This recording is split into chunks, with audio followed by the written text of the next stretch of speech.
E hoje chegamos ao 6º episódio da série 7 Primeiros Anos aqui no Revista. Dia de falar sobre um tema extremamente importante que causa muitas dúvidas entre os pais, é o processo de aprendizagem da criança. Ao longo dos 7 primeiros anos de vida, os pequenos apresentam grandes saltos de desenvolvimento. E dentro desse momento também se incluem os avanços cognitivos por meio de aprender a contar, ler e escrever. E quando chegamos nesse ponto, nos deparamos com um dilema. Suzane vai chegar nesse momento, em algum momento aí para frente da vida. Afinal, de quem é o papel de educar a criança? De quem? A gente vai descobrir isso agora. A jornalista Rebeca Ricarte conta pra gente. Quando meu filho vai aprender a ler? Muitos querem saber. Esse é um papel somente da escola? A maioria dos pais pode esperar que assim seja. E, por certo, ninguém pede que na sua casa tenha lousa e giz de cera. Porque, sim, letramento é o papel da escola. O professor é a figura capacitada para que isso ocorra da melhor forma. Mas se engana quem pensa que ler é só entender o ABC. Sem percepção, letras não passarão de meras formas. O que era para se tornar conhecimento vira um mero decorar de fórmulas. Letramento é papel da escola, mas a educação começa no lar. É no ambiente de sua casa que a criança vai aprender além do memorizar. É com a linguagem dos seus pais que ela vai aprender a falar. É com as atividades que realiza no lar que vai desenvolver o gosto por estudar. Criança que desde casa é ensinada quão importante é aprender, vai ser persistente na escola e dificilmente vai se esquecer. Pois aprender a ler é apenas decodificar essa primeira mensagem. Daqui para frente, os horizontes só se abrem para quem tem vontade e coragem.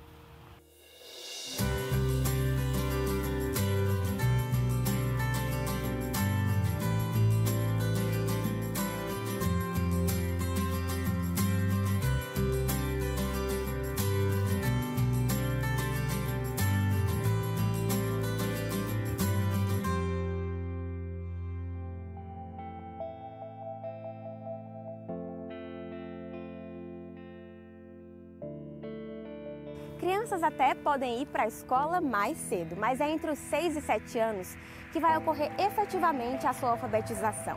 É uma questão não apenas de regras educacionais, mas do condicionamento e predisposição da mente para esse tipo de aprendizagem. Mas e crianças estimuladas mais cedo podem aprender a ler mais rápido ou até precocemente? Iniciar esse trabalho em casa é ou não uma boa estratégia? Como a família e a escola precisam estar em comum acordo em relação a esse processo?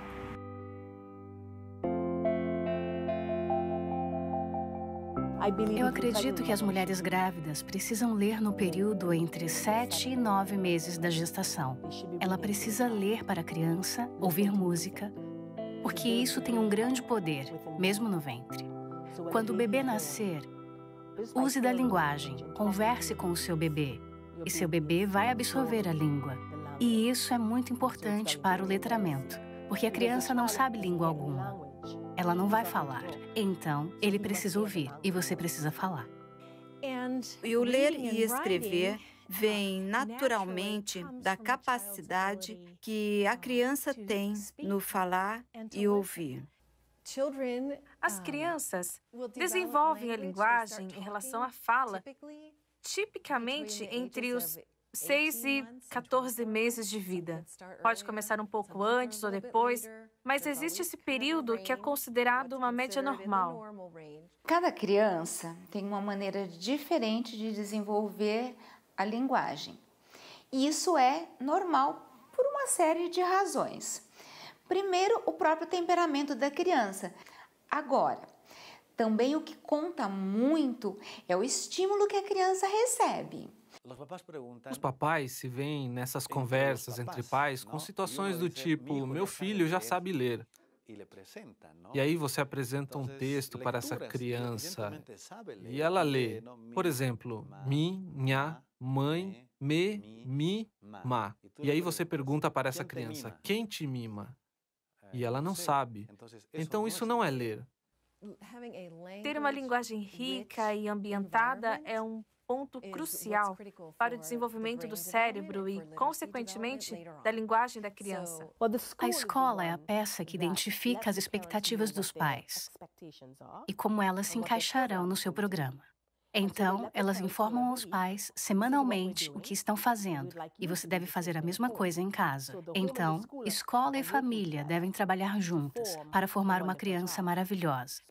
Os pais poderiam simplesmente ensinar os seus filhos a distinguir o que é letra, o que é número e o que é desenho. Com isso, já fizeram muito.